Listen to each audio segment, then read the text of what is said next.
שלום לכולם, אנחנו במסגרת סיפור 555. שמי שרית אונגר, אני מנטורית להתפתחות אישית, מתקשרת, עושה את זה כבר 30 שנה, והיום יש לי את הזכות המאוד גדולה לראיין חבר מאוד טוב שלי, שאני מכירה אותו כבר 14 שנה לפחות, נכון? ואנחנו הולכים דרך משותפת הרבה מאוד זמן. קוראים לו איתן שגב, קבלו את איתן שגב. איתן הוא פרופיילר, CSP, מה זה CSP, איתן? Certified Speaking Professional. אוקיי, אז מה עוד זה כתוב. אומר? זה נשמע גם פלצני, אבל זה ממש פלצני. למעשה, ברמה עולמית יש בערך 1,000 מרצים שהם qualified speakers, כמו שציינתי, וזכיתי לפני חודש להפוך להיות גם כזה, ויש, אני חושב, עוד אחד או שתיים בארץ שהם גם qualified, certified speakers professional. זה תהליך מאוד מהמם. מורכב. אז תוכל להרחיב לנו אחר כך בהמשך. איתן הוא קורא שפת גוף ופנים, מומחה לתקשורת בין אישית בעזרת קריאת תווי פנים ושפת גוף. נכון, אינטרסטינג. כן. אז תספר לי איתן, איך הגעת לזה בכלל? לפני שאני אספר איך הגעתי על זה, אני חייב, אין לי ברירה. אחד הדברים שאני תמיד נוהג לעשות, למרות שאנחנו מכירים הרבה זמן, אני אגיד מה אני רואה עלייך. יאללה. ככה, ככה זה, הפתעת. כן. אז קודם כל מה שאני רואה אצלך שרית באופן כללי, רק שזה היה מעניין, כי כשהסתכלתי בהתחלה על שנינו, ראיתי שיש לנו הרבה דברים דומים, ההבדל הוא השיער, אבל כן יש כמה מאפיינים מאוד מאוד מאוד מאוד דומים. מה שאני יכול להגיד עלייך שרית, אני יודע שאת מתקשרת על ויש לך יכולת מטורפת, אבל מה שאני רואה אצלך, שהפנים מספרות, הן מספרות קודם כל על העניין הזה של הדיוק, שאת במהות שלך אדם מאוד מאוד מדויק, מאוד מקפידה לדייק במה שאת אומרת ועושה, כן יכולת הקשבה מאוד מאוד גבוהה, כן יודעת לשמור סוד, זאת אומרת שמי שמספר לך, את לא מעבירה את זה הלאה, את כן משתדלת לדייק בכל מה שאת עושה, אם את רוצה משהו, את כן משיגה אותו, יכול להיות שיש אתגר בלהחליט מה אני רוצה לעשות, אבל כשאת רוצה משהו, את יודעת איך להגיע אליו, את כן אוהבת שקוראים דברים ואקשן, את מאוד מאוד מאוד נחושה, ויש לך מאבק שלדעתי הרבה מאוד שנים בין הצד הרוחני הגבוה לצד האנליטי. זאת אומרת, זה מה שנקרא מאבק שהם כאילו שניהם ביחד ושניהם לחוד. את כן מתחברת בקלות לאנשים, והראש שלך עובד 24 שעות. את מאוד מאוד מאוד אנליטית, ומאוד מאוד מאוד חושבת ומשתדלת להיות הכי מדויקת במה שאת עושה. איך הכרנו שאלת? אז לפני 14 שנה או 15 שנה הגעתי עם עוד חבר למפגש נטוורקינג, שמעתי שיש מפגשי נטוורקינג, הגעתי למפגש נטוורקינג ופגשתי את שרית, ומהדקה הראשונה אני חושב שהתחברנו, ומאז אנחנו כבר עוברים 14 שנים של קשר מאוד מאוד מאוד טוב, של חברות, של התפתחות לאורך הדרך, וזה תענוג אדיר להשתתף איתך עכשיו בפודקאסט הזה. אני מאוד מתרגש. גם אותי זה ממש ממש מרגש. ומה שאני רוצה לשאול אותך זה בעצם פרופיילינג, כאילו, איך הגעת לזה? מה הסיפור שלך? ספר לי. אז איך הגעתי להיות פרופיילר? קודם כל אני אגדיר מה זה פרופיילר. פרופיילר זה אחד שמומחה לתקשורת בין אישית, באמצעות קריאת תווי פנים, שפת גוף ומיקרו הבעות, ואני עוסק בזה כבר כמעט 20 שנה. היום, מה זה היום? בעוד חודשיים אני הופך להיות בן 60, ולמה אני אומר את זה? כי זה מאוד מאוד מאוד מיוחד, כי בדיוק לפני שהפכתי להיות בן 40, לפני 20 שנה, אז גיליתי את התחום הזה. הגיע אליי איזה בחור, היה לי אז משרד פרסום, הוא הגיע למשרד, הוא הסתכל עליי, אמר לי כמה דברים מאוד מאוד מאוד מעניינים, ואמרתי, וואו, אם הוא מסוגל לקרוא אנשים כל כך בצורה מדויקת בלי שהוא מכיר אותם, יש פה משהו מדהים. ומאז התחלתי את הטיול שלי, את המסלול שלי, להתמחות, להתמקצע, וב-20 שנים האחרונות זה מה שאני עושה. ולא רק שזה מה שאני עושה, אני אוהב את מה שאני עושה.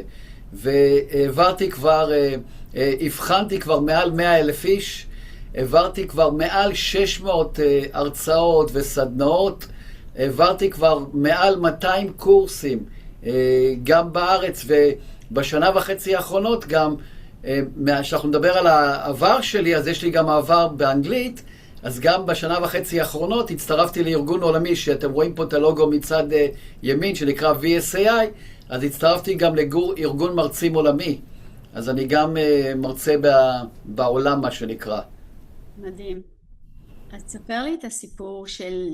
דיברנו קצת קודם וסיפרת לי את הסיפור של הילדות שלך. בעצם מה עברת? מה הביא אותך להסתקרן ולהכיר אנשים ולראות אנשים בצורה אחרת ובאמת לשנות להם את החיים? בפירוש, אני חושב שהחיים שלנו הם מעצבים את האישיות שלנו. וזה לא רק שאנחנו באים ויורשים מההורים שלנו הרבה מאפיינים אישיותיים, אלא הרבה ממה שקורה לנו במהלך החיים מאוד מאוד קשור במציאות שאנחנו גדלים בה. ואני עברתי מציאות מאוד מאוד מאוד מורכבת, ברמה הישרדותית, ממש ברמה הישרדותית.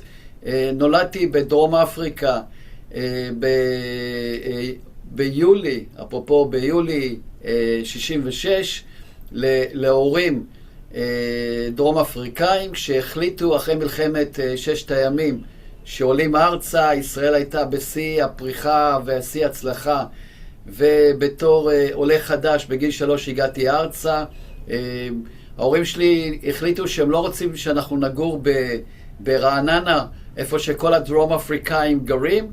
הם קנו דירה בראשון לציון, ואת כל הילדות שלי, שהייתה יחסית ילדות מאוד מאוד טובה, ישראלית, עם מאפיינים דרום אפריקאים ברמת תרבותית, היו בראשון. למדתי בבית ספר העברי הראשון, וגדלתי בתור ישראלי, ובום, כשהייתי בן 12, אז אמי חלתה במחלה, בסרטן, ותוך פחות משנה היא נפטרה.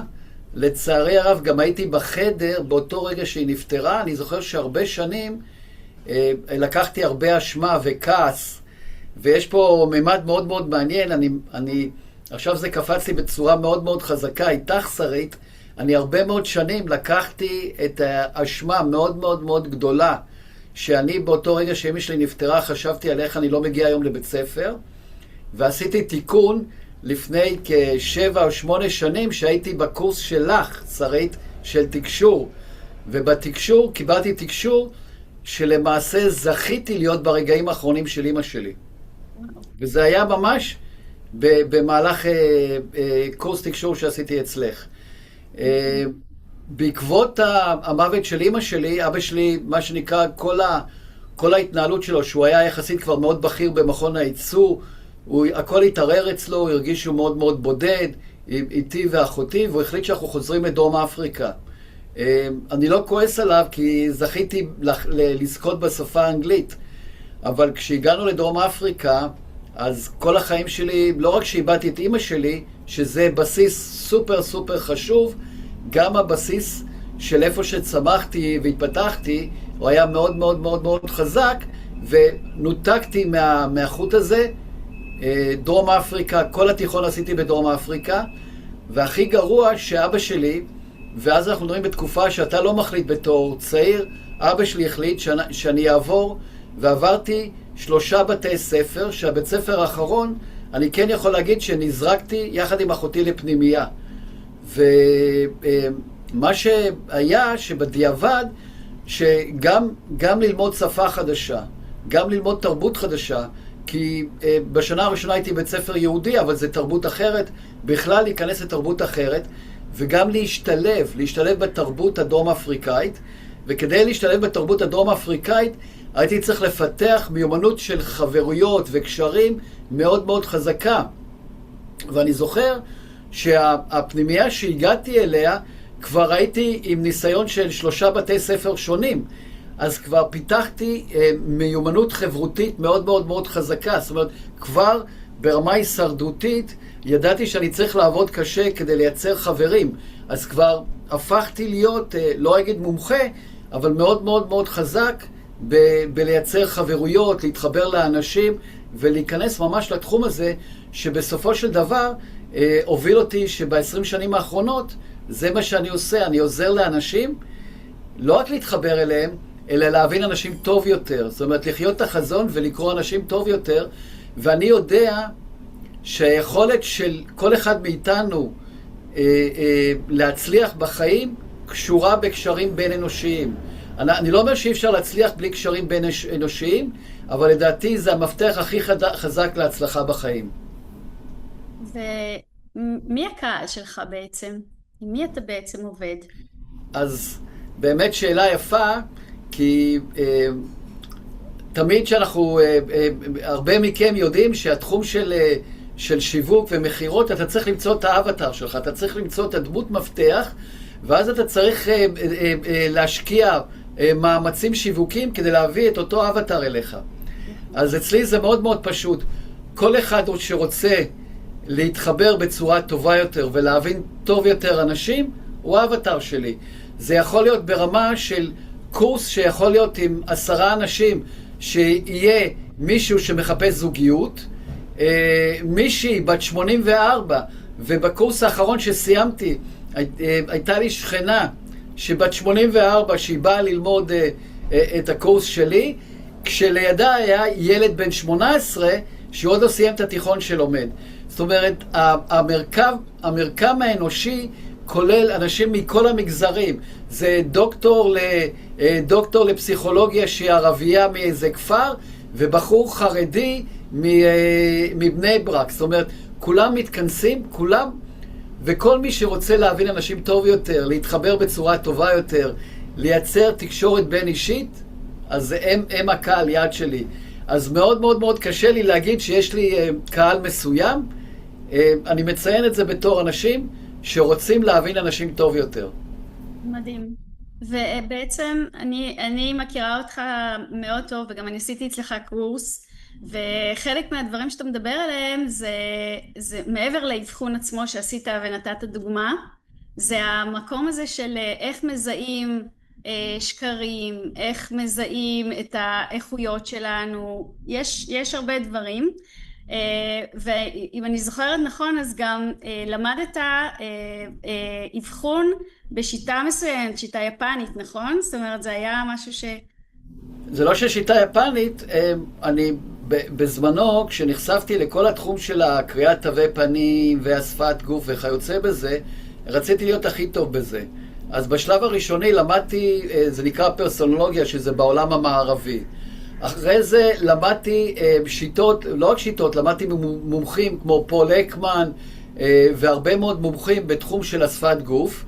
ובשלב מאוחר יותר אמרתי שאני חייב גם ללמוד, שאנחנו מדברים על כל הידע של הקריאת תווי פנים, אז ברמה היסטורית אומרים על משה רבנו שהוא נחשב לאבי השיטה, אבל הסינים כבר אלפי שנים מלמדים אנשים איך לקרוא פנים, ואמרתי שאני חייב ללמוד גם את דרך התורה הסינית, ולמדתי גם את התורה הסינית תקופה יחסית ארוכה, והיום יש לי קורס המשך, שמי שלומד את הקורס הראשון ורוצה להעמיק יותר, אז יש גם את התורה הסינית, שעל פי התורה הסינית היא גם קשורה למטאפיזיקה, שמה זה המטאפיזיקה? זה אדמה, רוח, אש וכיוצא בזה, אבל היא גם קשורה ברמה בריאותית. יש קשר מאוד מאוד בריאותי להבנה של הקריאה של האדם, ואם אנחנו מדברים על קריאה ברמה בריאותית, ומישהו שלמדתי פה זה מישהו בשם מישו קושו, שהוא קוריאני, שהוא על הנושא הרפואה הסינית. אני לא מומחה לרפואה סינית, אל תתפסו, אני לא מבין כמעט כלום מרפואה סינית,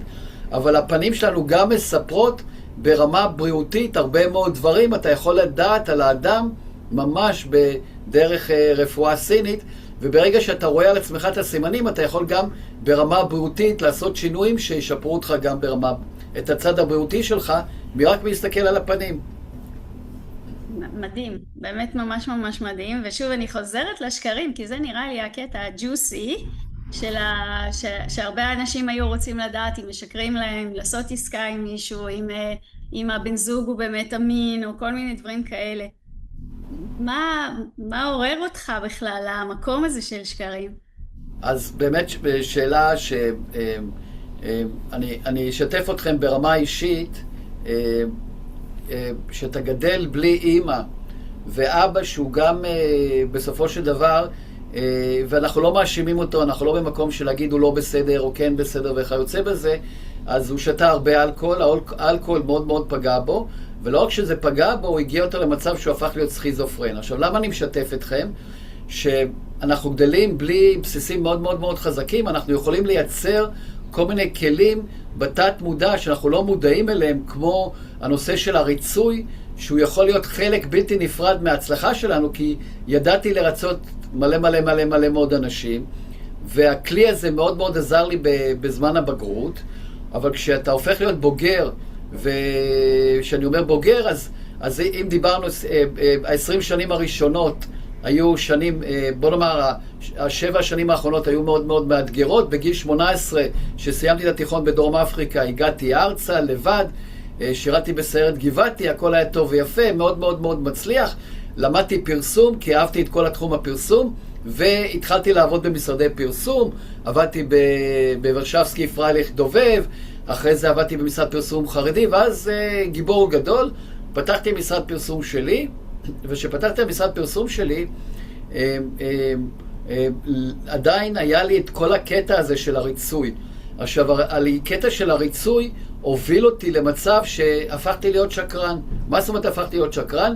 הייתי משקר כל הזמן ללקוחות, ברמה של הייתי אמור להכין איזה קטלוג, הייתי אמור להכין איזה פרוספקט, שעניין של לוחות זמנים, לא היה סיכוי שאני אעמוד בלוחות זמנים, אבל הייתי מספר להם סיפורים שמחר זה יהיה מוכן. כמובן ידעתי שזה לא יהיה מוכן, אז אני כבר משקר, אבל לא ידעתי להגיד את המילה לא. לא ידעתי להגיד לא על דברים.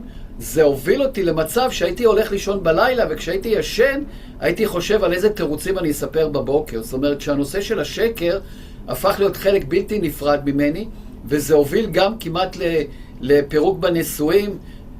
גם בסופו של דבר, המשרד פרסום, מה שנקרא, נכשל.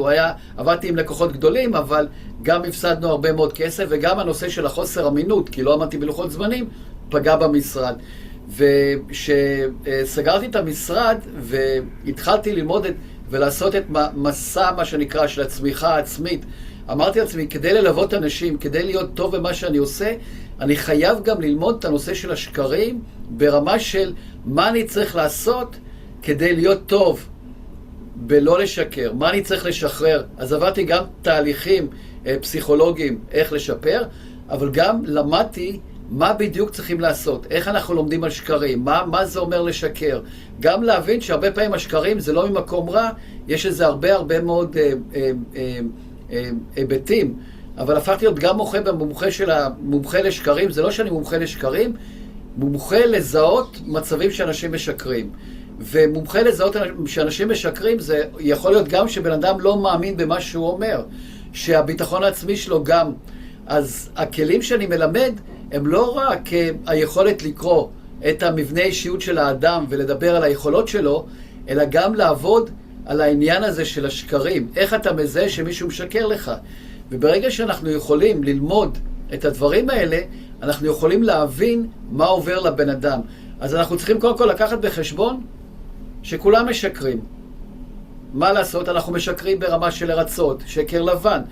חלק מהצד ההישרדותי, ממש, אומרים שבתיכון, 1 מתוך 5 אינטראקציות של הילדים עם ההורים שלהם, הם משקרים להם, כי זה חלק מאוד מאוד טבעי מההתפתחות.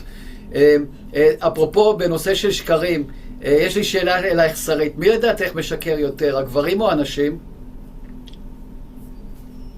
נשים. אופה. אז באמת זה יכול להיות מעניין, וגם את זה חקרתי. נשים יותר מרצות. והשאלה הנשאלת, מהי הסיבה העיקרית לשקר? זה נכון אבל? אנחנו כבר נענה לזה, כבר. אוקיי. נשאיר את כולם.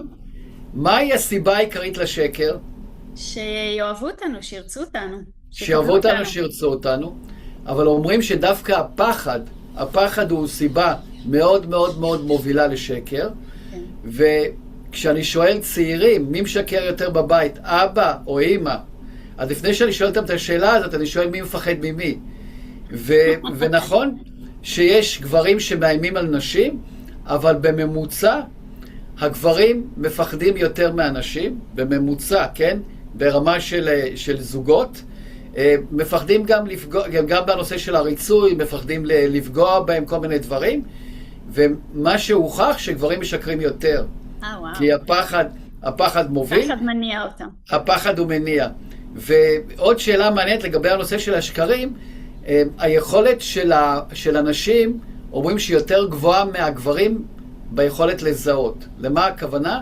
ששואלים כמה חלקים במוח פעילים אצל אנשים בזמן זיהוי שפת גוף של האחר, אז אצל אנשים יש 14 מתוך 16 חלקים במוח הפעילים בזמן זיהוי שפת הגוף של האחר, וכמה חלקים לנו הגברים יש, שרית?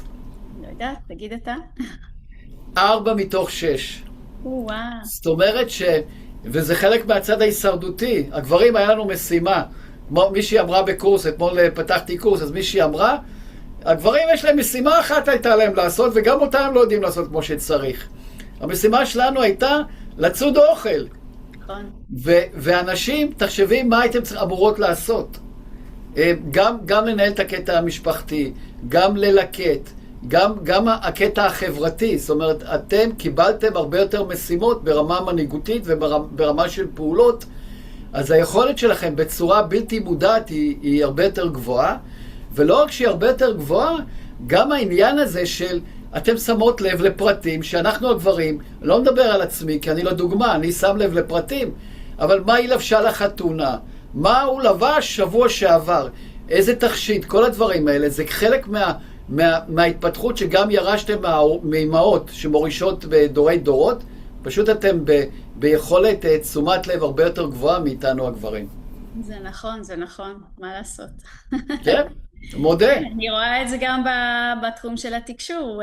בסופו של דבר, נשים מתחברות לתקשור הרבה יותר בקלות, כי האינטואיציה עובדת להם יותר בקלות. אבל תגידי, לפני שאת ממשיכה, בנושא של התקשור, כי זו שאלה מאוד מאוד מעניינת, ונכון שהסיפור הוא עליי, אבל גם ספרי לנו בכמה מילים, כי אנחנו נמצאים בעולם עם הרבה מאוד מודעות, אבל הרבה אנשים לא מודעים בכלל למונח תקשור. מה זה תקשור? אז כשאני מסתכלת על תקשור, אז אני אומרת, זה היכולת שלנו, אני מתארת את זה כסוג של ענן, ששם נמצא כל המידע ever על העולם, על האנשים, על העבר, על ההווה, על העתיד, על ההמצאות, על הרעיונות, על כל מה שמתוכנן לנו ברמה האנושית.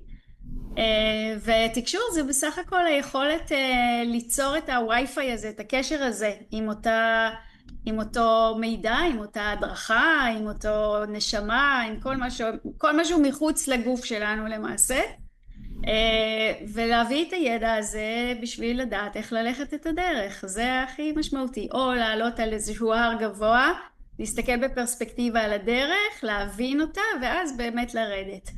אז כל אחד הוא מתקשר, מן הסתם אתה בטח יודע את זה כי אתה גם. כל אחד הוא מתקשר, לכולנו יש את היכולת הזאת. אתה לוקח את זה למקום של הפרופיילינג, וזה גם חלק מהעניין, שבעצם זה גם סוג של תקשור, זה כלי לתקשור. זה כלי לאסוף אינפורמציה שהיא לא הייתה לנו לפני שנייה. וברגע שאנחנו יודעים לאסוף אותה, אז גם עוד חלקים בנו מתחילים לעבוד, לפרש אותה, כי הרי אחד שקורא פנים ואחד אחר שיקרא פנים, אז הוא יקרא את התווים העיקריים, אבל הוא לא יראה את כל המרחב. כל אחד לפי היכולות שלו וההתפתחות שלו מפרש ומאבחן את זה. זה נכון? זה מה לא רק שנכון, את לא רק שאת צודקת ב100%, התקשור הוא חלק מהתקשורת. זה לא סתם קשור לאותה תקשורת. זה ככה זה מכאן. כן, זה אחוז. כשאני קורא אנשים, אז מה אני הולך להגיד להם? אז תחשבו שיש לנו מעל 100 תווי פנים, יש לנו מעל 100 תנועות גוף, יש לנו הרבה מאוד מרכבים. מה אני בוחר להגיד לבן אדם? אני מקבל את זה, אני מקבל מסר, אני יודע. זאת אומרת, אני רואה את האדם,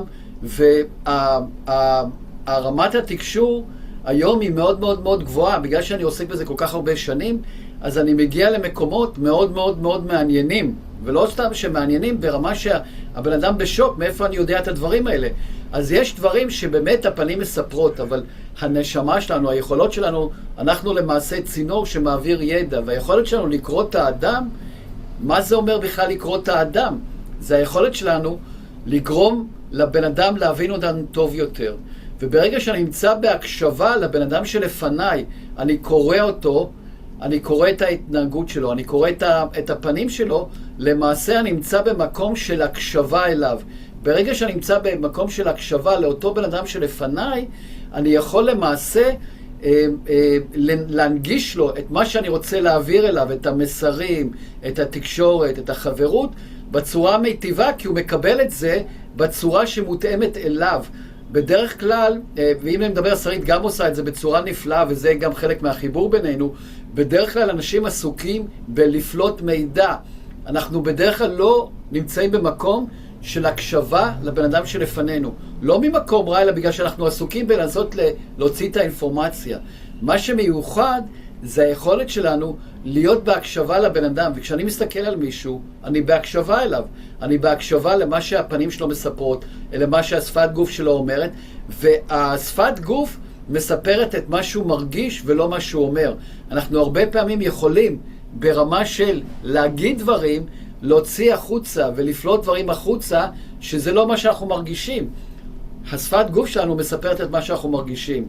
והרעיון המרכזי שאני מעביר בהרצאות, בסדנאות ובקורסים, אני למעשה בשיטה שפיתחתי, לא המצאתי שום גלגל, אני לא איזה, ואני מגדיר אותה שיטת הפרופיילר, שמה השיטה הזאת למעשה? אנחנו לומדים לקרוא מתמונה, מסרטון, מזום, מפגישה פרונטלית, מי הבן אדם שלפניי, זאת אומרת, איך אני פונה אליו, האם הוא בן אדם מאוד מאוד רגשי, או הוא בן אדם מאוד מאוד אנליטי, האם לפנות לרגש, או לפנות בנתונים ודאטה. ואז אנחנו לומדים לקרוא את הבן אדם, אנחנו לומדים גם לקרוא את השפת גוף שלו, איך הוא מגיב למה שאנחנו אומרים, גם השפת גוף משדרת כמה הוא בטוח בעצמו, והכלים האלה של הקריאת תווי פנים, קריאת שפת גוף, היכולת לזהות מתי הוא משקר לנו, ולהבין איך להתנהל מולו, גורם לנו להיות עם כוח שהוא נקרא כוח סופרל. אני זוכר שראיתי פודקאסט של יהודה ניב, שיש לו הוצאת ספרים, שבו הוא אומר, איזה כוח הייתם רוצים שיהיה לכם ברמה של סופרל. אז אני מגדיר את הכוח שיש לי, גם לך יש שרית את הכוח הזה של התקשור, אבל אצלי זה הכוח של לקרוא את האנשים. ואני מגדיר גם הכי קרוב לקריאת מחשבות. כי אנחנו לא יכולים לקרוא ממש את המחשבה, ואנחנו יכולים להגיע הכי קרוב. זאת אומרת, היכולת שלנו להבין מי עומד מולנו, אני מעביר ואני כבר 20 שנה עושה את זה. יופי, אז אני רוצה באמת בזמן הקצר ממש שנשאר לנו, איך מגיעים אליך? מה בעצם אתה עושה? איך... אז קודם כל, אני נוהג כל חודש לעשות הרצאות זום. אני עושה הרבה מאוד הרצאות ברחבי הארץ, גם לחברות, גם לארגונים, בנושא של תקשורת בין אישית, אם זה לעבוד עם ביטוח לאומי, ואם זה לעבוד עם מכון אינרייטה סולד, ואם זה עם אוניברסיטת בר אילן, ואם זה גופים וחברות. אבל גם יש לי את התוכנית שלי, שזה קורס שאני מקיים מול אוניברסיטת בר אילן, שאני פותח כל חודשיים בערך את הקורס הזה, שהוא כולל 11 מפגשים, ובהם אתה לומד את הכל. וכדי להגיע אליי, קודם כל אתם מוזמנים ממש לשלוח הודעה בוואטסאפ לטלפון שלי, זה 054-339-5595. בנוסף, 054-339-5595.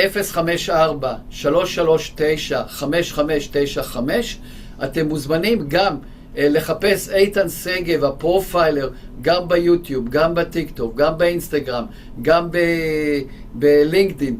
בכל המערכות, אני נמצא הרבה, יש גם הרבה חומרים שאתם יכולים ממש ליהנות בחינם, הרבה מאוד ידע של כמעט 20 שנה, ואני ממש אשמח לראותכם, וכיף גדול. תודה כיף רבה, גדול. איזה כיף לנו. איזה כיף שהיית פה, ואיזה כיף שחשפת אותנו באמת לתכנים המדהימים האלה. גם שרית, תודה גדולה שבכלל חיברת אותי לסיפור 555, מבחינתי זה חוויה מאוד מאוד מאוד גדולה, לסטורי 555. אני כן אומר אפילו שאני רק נחשפתי לזה לפני כמה ימים. אני מזמין מי שצופה שיתחבר לסטורי 55. יש פה מיזם מדהים, פשוט מדהים, שהמטרה זה שכל אחד יביא את הסיפור שלו. אז אני מזמין אתכם אפילו לפנות לסטורי 555